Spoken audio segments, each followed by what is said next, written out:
अथ त्रयोविंशो अध्याय यज्ञ पत्नियों पर कृपा। गोपा उचु सा सा सा नि सा सा धा नि रे पा पा पा गा मा मा रे नि सा सा सा सा नि सा सा धा नि रे पा पा पा गा मा मा रे नि सा।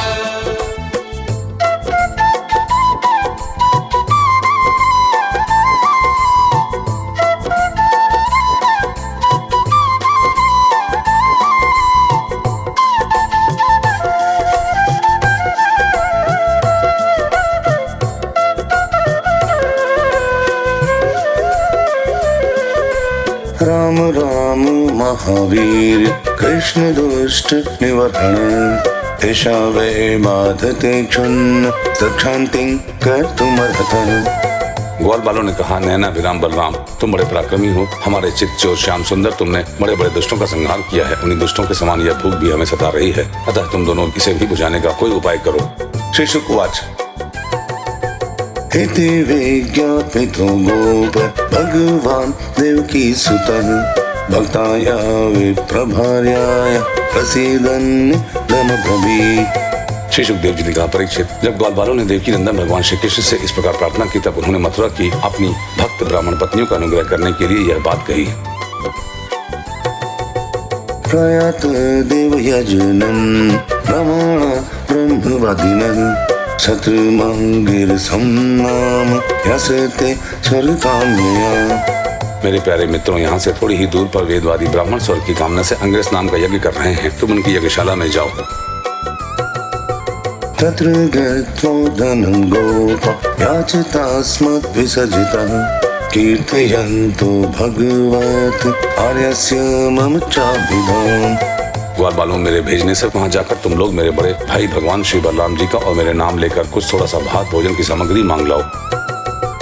इत्यादिष्ट भगवता तथा याचन्ति तथा कृताञ्जलि पुटवेप्र दण्डवत् पतिता भुवि।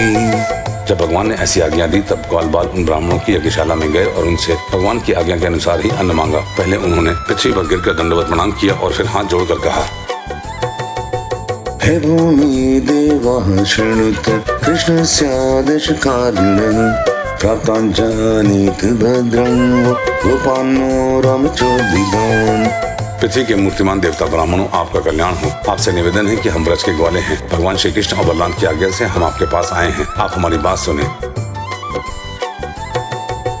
गाचारयन्ता वविदुर ओदनम् रामाच्युतो वो लसितो बुभुक्षितो तयोर्दीजा ओद नमर्तिनो यदि श्रद्धा च ओ यक्षते धनवित्तमः।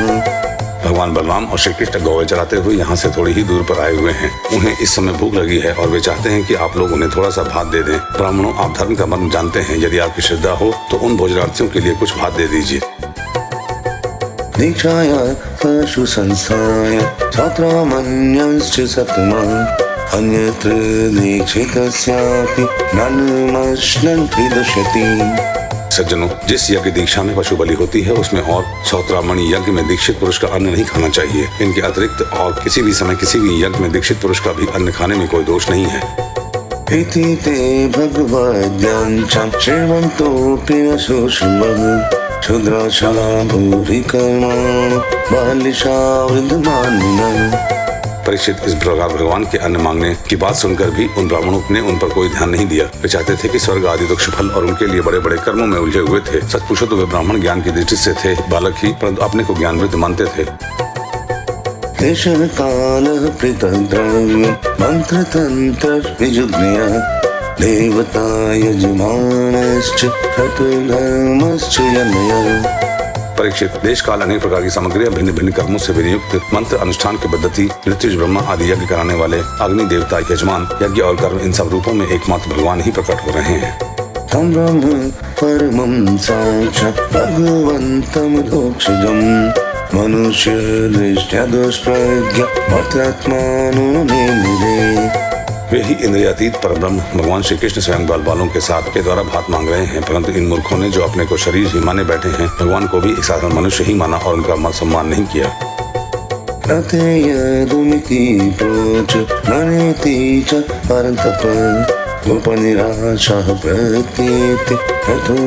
कृष्ण राम। परीक्षित, जब उन ब्राह्मणों ने हाँ या ना कुछ नहीं कहा, तब ग्वाल वालों की आशा टूट गई। वे लौट आए और वहाँ की सब बात उन्होंने श्री कृष्ण और बलराम से कह दी। भगवान रहस्य जगदीश्वर व्याजहार पुनर्गोपा उनकी बात सुनकर सारे जगत के स्वामी भगवान श्री कृष्ण हंसने लगे। उन्होंने ग्वाल वालों को समझाया कि संसार में असफलता तो बार बार होती ही है, उससे निराश नहीं होना चाहिए। बार बार प्रयत्न करते रहने से सफलता मिल ही जाती है। फिर उनसे कहा, माज्ञापयत पत्नीभ्य ससंकर्षमागतम् दास्यन्ते काममन्नं स्निग्धामयुक्षिता धिया। मेरे प्यारे ग्वाल बालों, इस बार तुम लोग अपनी पत्नियों के पास जाओ और उनसे कहो कि राम और श्याम यहाँ आए हैं। तुम जितना चाहोगे उतना भोजन वे तुम्हें देंगी। वे मुझसे बड़ा प्रेम करती हैं, उनका मन सदा सर्वदा मुझ में लगा रहता है। पत्नीशालायां विश्वासेन त्वरकृतः द्विज सतिर्गोपा प्रश्रिता इदमब्रुवन्। अब की बार ग्वाल बाल पत्नीशाला में गए। वहाँ जाकर देखा कि ब्राह्मणों की पत्नियां सुंदर सुंदर वस्त्र और गहनों से सज धज कर बैठी हैं। उन्होंने दुष्पत्नियों को प्रणाम करके बड़ी नम्रता से यह बात कही। नमो वो विप्रपत्नीभ्यो निबोधत वचंसिनः हितो विदुरे चरत कृष्णेन क्षितभयम्। आप विप्र पत्नियों को हम नमस्कार करते हैं। आप कृपा करके हमारी बात सुने। भगवान श्री कृष्ण यहाँ से थोड़ी ही दूर पर आए हुए हैं और उन्होंने ही हमें आपके पास भेजा है। सगोपाल सरामो दुर्मार्गतः बुभुक्षेत सितस्यान्न सानुगस्य प्रदीयताम्। वे ग्वाल बाल और बलराम जी के साथ गौवें चराते हुए इधर बहुत दूर आ गए हैं। इस समय उन्हें और अपने साथियों को भूख लगी है। आप उनके लिए कुछ भोजन दे दें। श्रुत्वाच्युतमुपायातं नित्यन्तदर्शनोत्सुकः तत्कथा चेतमनसु बभूवर्जत संभ्रमः। परीक्षित, वे ब्राह्मणियां बहुत दिनों से भगवान की मनोहर लीलाएं सुनती थीं। उनका मन उनमें लग चुका था। वे सदा सर्वदा इस बात के लिए उत्सुक रहती कि किसी प्रकार श्री कृष्ण के दर्शन हो जाएं। श्री कृष्ण के आने की बात सुनते ही वे उतावली हो गईं। चतुर्वेदं बहुगुण मनमादाय भजने अभिसहस्र प्रियं सर्व समुद्रमिव निर्नगः निषिद्धमान पतिभिर्भ्रातृभिर्बन्धु विसुतः भगवती उत्तम श्लोके दीर्घ श्लोके धृताशया। उन्होंने बर्तनों में अत्यंत स्वादिष्ट और हितकर भक्ष्य भोज्य लेही और चोक्ष चारों प्रकार की भोजन सामग्री ले ली और भाई बंधु पति पुत्रों के रोकते रहने पर भी अपने प्रियतम भगवान श्री कृष्ण के पास जाने के लिए घर से निकल पड़ी। ठीक वैसे ही जैसे नदियां समुद्र के लिए क्यों न हो। न जाने कितने दिनों से पवित्र कीर्ति भगवान श्री कृष्ण के गुण लीला सौंदर्य माधुर्य आदि का वर्णन सुन सुनकर उन्होंने उनके चरणों पर अपना हृदय निछावर कर दिया था। यमुनोपावने शोक नवपल्लवमण्डिते विचिरन्तं मृतंगोप सागरजन्ददृशो स्त्रियः। ब्राह्मण पत्नियों ने जाकर देखा कि यमुना के तट पर नए नए कोपलों से शोभायमान अनोख वन में ग्वाल बालों से घिरे हुए श्री बलराम जी के साथ श्री कृष्ण इधर उधर घूम रहे हैं। श्यामं हिरण्य हरिधि वनमाल्यबर्ह धातु प्रवाल नटवेश मनुगतांसे विन्यस्तहस्त वितरण नूनमब्जं कर्णोत्पललक कपोल मुखाब्जहासम्। उनके सामने शरीर पर सुनहला पीताम्बर झिलमिला रहा है। गले में वनमाला लटक रही है। मस्तक पर मोरपंख का मुकुट है। अंग अंग में रंगीन धातुओं से चित्रकारी कर रखी है। नए नए कोपलों के गुच्छे शरीर में लगाकर नटका सा वेश बना रखा है। एक हाथ अपने सखा ग्वाल बाल के कंधे पर रखे हुए हैं और दूसरे हाथ से कमल का फूल नचा रहे हैं। कानों में कमल के कुंडल हैं। कपोलों पर घुंघराती हल्कें लटक रही हैं और मुख कमल मंद मुस्कान की रेखा से प्रफुल्लित हो रहा है। प्रायः श्रुत प्रियत मुदय कर्णपूरे यस्मिन् निमग्नमनस स्तमथा क्षीरन्ध्रे अन्तःप्रवेश्य सुचिरं परिरभ्यतापं प्राज्ञं यथाभिमतयो बीजपुर्नरेन्द्र। परीक्षित अब तक अपने प्रियतम श्याम सुंदर के गुण और लीलाएं अपने कानों से सुन सुनकर उन्होंने अपने मन को उन्हीं के प्रेम के रंग में रंग डाला था, उसी में सराबोर कर दिया था। अब नेत्रों के मार्ग से उन्हें भीतर ले जाकर बहुत देर तक वे मन ही मन उनका आलिंगन करती रहीं और इस प्रकार उन्होंने अपने हृदय की जलन शांत की। ठीक वैसे ही जैसे जागृत और स्वप्न अवस्थाओं को वृत्तियां यह मैं या मेरा इस भाव से जलती रहती हैं, परंतु सुषुप्ति अवस्था में उनके अभिमानी प्राज्ञ को पाकर उन्हीं में लीन हो जाती हैं और उनकी सारी जलन मिट जाती है। हस्तथा त्यक्ति सर्वाशा प्राप्ता आत्म दिदृक्षया विज्ञायाखिल दृष्ट प्रहसिताननः। प्रिय परीक्षित, भगवान सबके हृदय की बात जानते हैं, सबकी बुद्धियों के साक्षी हैं। उन्होंने जब देखा कि ये ब्राह्मण पत्नियां अपने भाई बंधु और पति पुत्रों के रोकने पर भी सब सगे संबंधियों और विषयों की लालसा छोड़कर केवल मेरे दर्शन की लालसा से ही मेरे पास आई हैं, तब उन्होंने उनसे कहा। उस समय उनके मुखारबिंद पर हास्य की तरंगे अटखेलियां कर रही थी। स्वागतं वो महाभाग हासितां करवाम किं यनो दीदृक्षया प्राप्त उपपन्न विलम्बिवः। भगवान ने कहा, महाभाग्यवती देवियों, तुम्हारा स्वागत है, आओ बैठो। कहो हम तुम्हारा क्या स्वागत करें, तुम लोग हमारे दर्शन की इच्छा से यहाँ आई हो। हम तुम्हारे जैसे प्रेम पूर्ण हृदय वालों के योग्य ही हैं। नर्मदामयि कुर्वन्ति कुशला स्वार्थदर्शिना अहतोक्य व्यवहिता पतिमात्म प्रियता।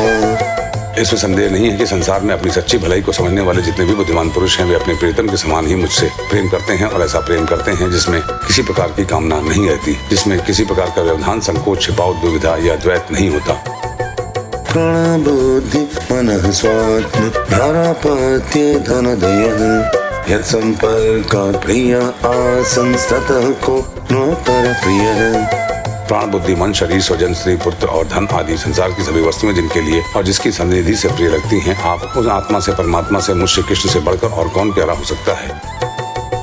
तद्यात देवयजनम् अतयो विजतयः स्वसत्रं पारयिष्यन्ति ग्रीष्माभिर्मेदिनः।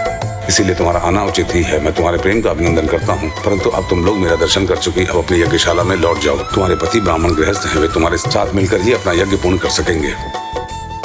पत्नियां उचो मम विभोर्हति भवाङ्गदितुं निशंसं सत्यं कुरुष्व निगमं तव पादमूलं प्राप्ता वयं तु सिदाम पदवश्रेष्ठं कैशरीवो धूमति लङ्घ्य समस्तबन्धुम्। ब्राह्मण पत्नियों ने कहा, अंतर्यामी श्याम सुंदर, आपकी यह बात निष्ठुरता से पूर्ण है। आपको ऐसी बात नहीं कहनी चाहिए। श्रुतियां कहती हैं कि वे जो एक बार भगवान को प्राप्त हो जाता है, उसे फिर संसार में नहीं लौटना पड़ता। आप अपनी दिव्यवाणी सत्य कीजिए। हम अपने समस्त सगे संबंधियों की आज्ञा का उल्लंघन करके आपके चरणों में इसलिए आई हैं कि आपके चरणों से गिरी हुई तुलसी की माला अपने केशों में धारण करें। नो न पतेय पितरो सुतावा न भ्रातृबन्धुसुहृद कुत एव चान्ये तस्मात् भवत्प्रपदयोः पतितात्मनाम्नो नान्य भवेत् गतिर्हृन्दं तद्विधेहि। स्वामी, अब हमारे पति, पुत्र, माता, पिता, भाई, बंधु और स्वजन संबंधी हमें स्वीकार नहीं करेंगे, फिर दूसरों की तो बात ही क्या। वीर शिरोमणि, अब हम आपके चरणों में आ पड़ी हैं और हमें और किसी का सहारा नहीं है, इसीलिए अब हमें दूसरों की शरण में न जाना पड़े, ऐसी व्यवस्था कीजिए। श्री भगवान उवाच। पतयोनाभ्यसूयेन पितृभ्रातृसुतादयः लोकश्रेवो मयोपेता देवा आप्यनुमन्वते। भगवान श्री कृष्ण ने कहा, देवियों, तुम्हारे पति, पुत्र, माता, पिता, भाई, बंधु कोई भी तुम्हारा तिरस्कार नहीं करेंगे, उनकी तो बात ही क्या। सारा संसार तुम्हारा सम्मान करेगा। इसका कारण है अब तुम मेरी हो गई हो, मुझसे युक्त हो गई हो। देखो ना, ये देवता मेरी बात का अनुमोदन कर रहे हैं। न प्रीतयेऽनुरागाय ह्यङ्गसङ्गुर्णामिह तन्मनो महीयुञ्जान अचिरान् मम वास्यथ। देवियों, इस संसार में मेरा अंग संग ही मनुष्यों में मेरी प्रीति या अनुराग का कारण नहीं है, इसीलिए तुम जाओ, अपना मन मुझ में लगा दो, तुम्हें बहुत शीघ्र मेरी प्राप्ति हो जाएगी। श्री शुक उवाच। इत्युक्ता द्विजुपत्न्यस्त यज्ञवाटं पुनर्गतः तेचान सूर्य स्वामी त्रिविधि सत्रम कारयन्। श्री सुखदेव जी कहते हैं, परीक्षित, जब भगवान ने इस प्रकार कहा तब वे ब्राह्मण पत्नियां यज्ञशाला में लौट गईं। उन ब्राह्मणों ने अपनी स्त्रियों में तनिक भी दोष दृष्टि नहीं की, उनके साथ मिलकर अपना यज्ञ पूरा किया।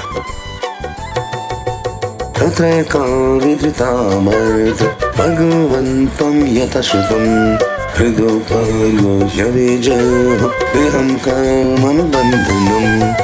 उन स्त्रियों में से एक को आने के समय ही उसके पति ने बलपूर्वक रोक लिया था। इस पर उस ब्राह्मण पत्नी ने भगवान के वैसे ही स्वरूप का ध्यान किया जैसा कि बहुत दिनों से सुन रखा था। जब उसका ध्यान जम गया तब मन ही मन भगवान का आलिंगन करके उसने कर्म के द्वारा बने हुए अपने शरीर को छोड़ दिया। भगवान अपि गोविंद सेनवान्नन गोपकान् चतुर्वेदे नाशयित्वा स्वयं च उपजे प्रभु। इधर भगवान श्री कृष्ण ने ब्राह्मणियों के लाए हुए उस 4 प्रकार के अन्न से पहले ग्वाल बालों को भोजन कराया और फिर उन्होंने स्वयं भी भोजन किया। एवं लीलन नरवाप नृलोक मनुशीलयन् प्रेमे गोप गोपीन रमयन् रूपवाकृतः। परीक्षित, इस प्रकार लीला मनुष्य भगवान श्री कृष्ण ने मनुष्य की सी लीला की और अपने सौंदर्य, माधुर्य वाणी और कर्मों से गाँव में ग्वाल बाल और गोपियों को आनंदित किया और स्वयं भी उनके अलौकिक प्रेम रस का आस्वादन करके आनंदित हुए।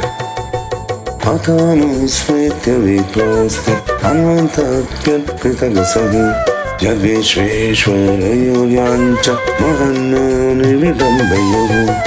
परीक्षित, इधर जब ब्राह्मणों को यह मालूम हुआ कि श्री कृष्ण तो स्वयं भगवान है तब उन्हें बड़ा पछतावा हुआ। वे सोचने लगे कि जगदीश्वर भगवान श्री कृष्ण और बलराम की आज्ञा का उल्लंघन करके हमने बड़ा भारी अपराध किया है। वे तो मनुष्य की सी लीला करते हुए भी परमेश्वर ही हैं।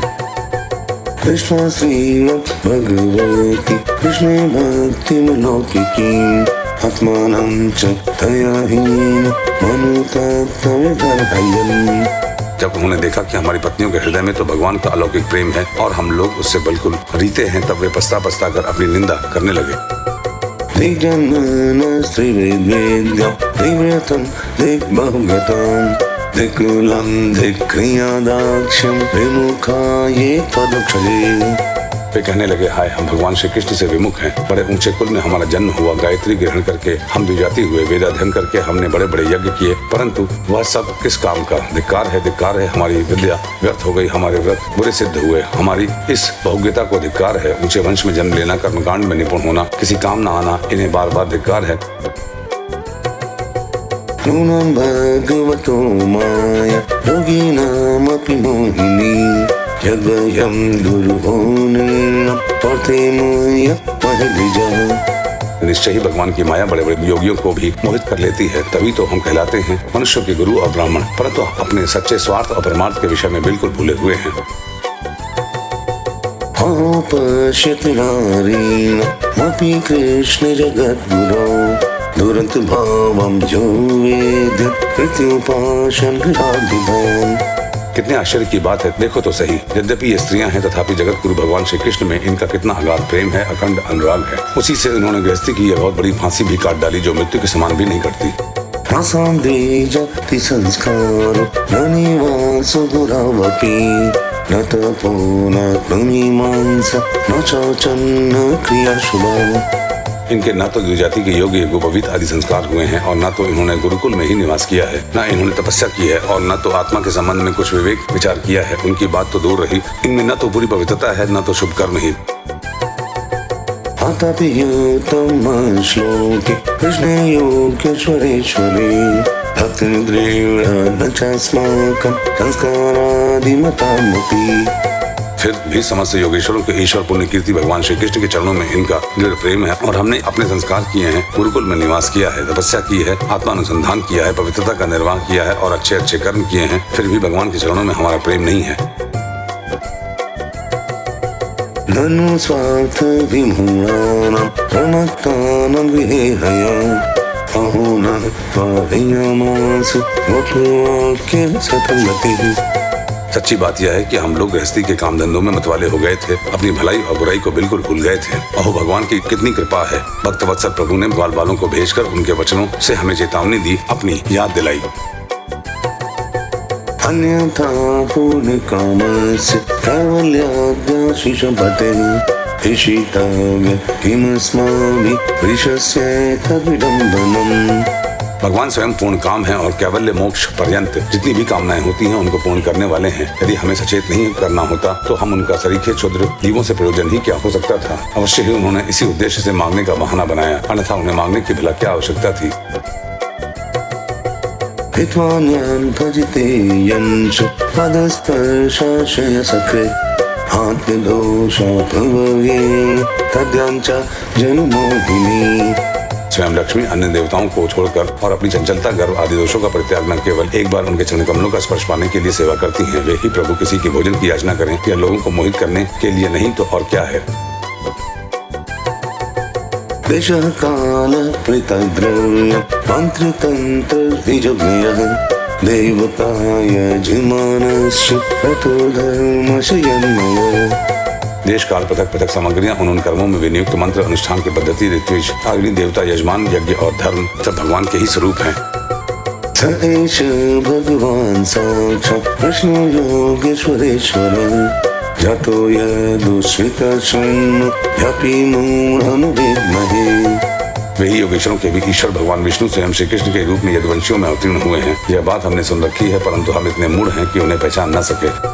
आयं धन्यतम निशानस्तदृशी श्रियः भक्त्या सम्मतिर्जाता अस्माकं निश्चलाहरो। यह सब होने पर भी हम धन्याति धन्य हैं, हमारे अहोभाग्य हैं, तभी तो हमें वैसी पत्नियां प्राप्त हुई हैं। उनकी भक्ति से हमारी बुद्धि ही भगवान श्री कृष्ण के अविचल प्रेम से युक्त हो गई है। नमस्तुभ्यं भगवते कृष्णाय कुण्ठमेधसे तन्माया मोहितुलीय ब्रह्मामः कर्मवत्मसु। प्रभु, आप अचिंत्य और अनंत ऐश्वर्यों के स्वामी हैं। श्री कृष्ण, आपका ज्ञान अबाध है, आपकी ही माया से हमारी बुद्धि मोहित हो रही है और हम कर्मों के बछड़े में भटक रहे हैं। हम आपको नमस्कार करते हैं।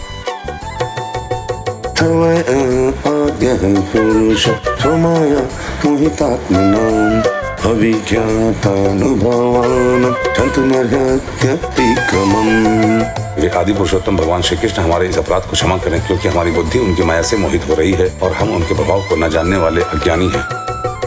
इति स्वागमनुस्मृत्य कृष्णे ते कृतहेलनः तद्रीक्षवोऽप्यच्युताय कंसाद्भीता न चाचलन्। परीक्षित, उन ब्राह्मणों ने श्री कृष्ण का तिरस्कार किया था, अतः उन्हें अपने अपराध की स्मृति से बड़ा पश्चाताप हुआ और उनके हृदय में श्री कृष्ण बलराम के दर्शन की बड़ी इच्छा भी हुई, परंतु कंस के डर के मारे वे उनका दर्शन करने न जा सके।